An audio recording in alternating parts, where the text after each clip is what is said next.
So this is a GM 10 bolt axle. Specifically, this is a GU6, which I believe is a 342 gear. I found a guy who was parting out a old Suburban, and I believe this axle had a few 100,000 miles on it. Um, Now, for my 1999 Chevrolet Suburban that I restored, one of the issues that I had when I picked it up is there was like some bearing noise that you would hear around 45 miles per hour. And I think that that axle had actually eaten the magnet, and I found pieces of the magnet when I did the differential service in there. So I think it fell off the cover or something and then went into the ring and pinion gears.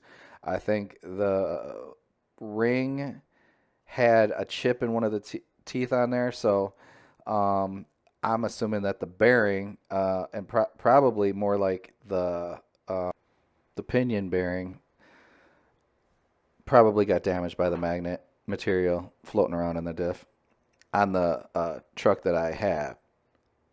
So what we're going to do here is we're going to open up the cover, and these bolts have been in here a long time. So I'm going to end up having to tap smaller sockets onto these bolts, and hopefully none of them snap off. So what I end up doing here is rebuilding this axle. Not really rebuilding it so much as, I mean, the ring and pinion, everything is fine. But what would start with just an inspection, pull the rear cover here, take a look at the fluid and see how does it look.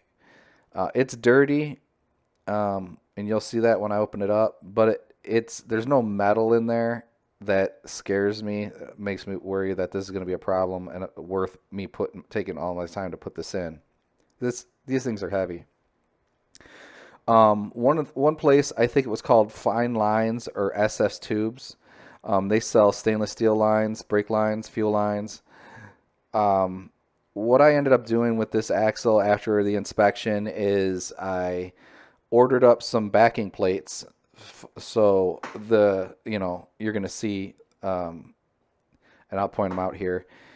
Right here, you got the backing plates. I replaced the backing plates, the wheel cylinders, the brake lines, the drums, the hardware. I take most of that stuff from the Suburban that I have now with the noise because I had already done the brakes. So I take the drums, the brake parts off, and I just buy new backing plates for this and new brake lines for it.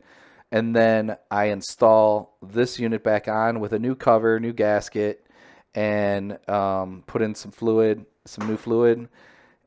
And that's about it. Oh yeah, what I end up doing is after that, I drive it down to a spring place in Rockford, Illinois, and have them put a heavy duty, I think like 7-leaf spring pack on it. I think originally the half ton comes with like a 5-leaf spring pack.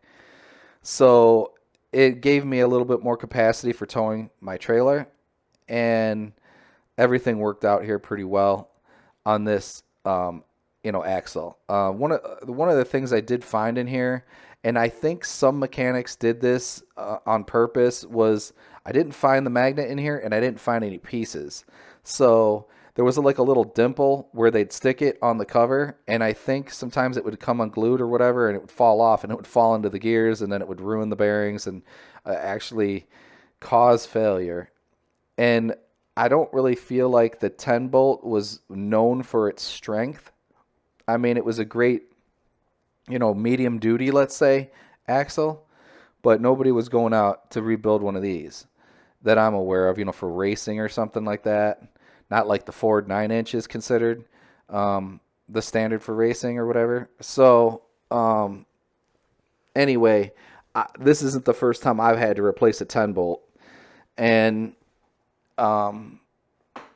anyway, I basically bring this 200,000 mile unit back up to speed because I would have had to replace the ring and pinion, and just to get a set of ring and pinion gears, I was able to buy this axle for like $100, $200, whatever it was. It was cheaper than trying to set up that other axle, And I've actually had issues where, you know, if you don't set them up right, you gotta get a new crush sleeve, and I just don't have the tools or the time to do something like that and not have it work out.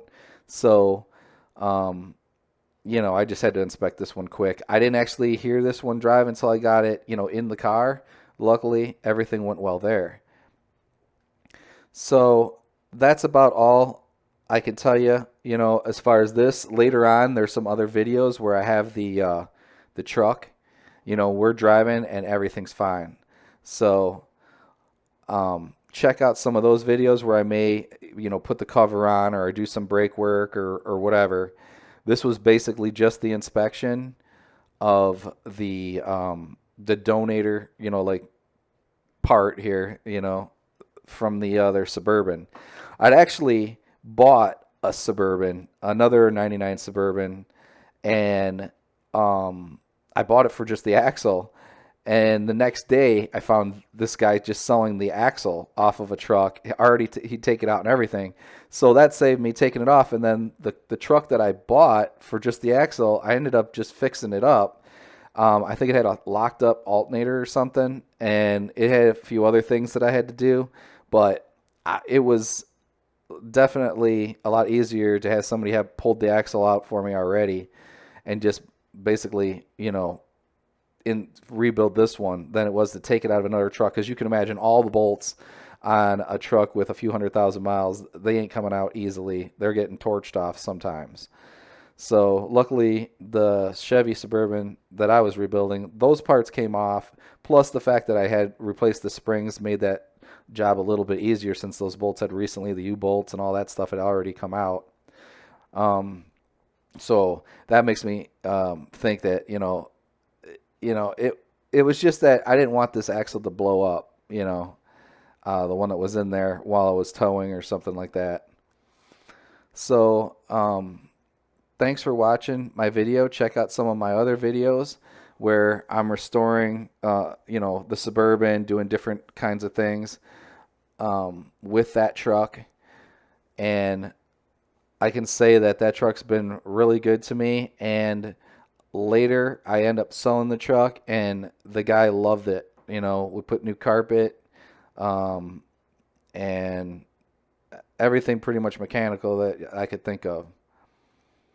Again, thanks for watching. Catch me on the next one. See ya.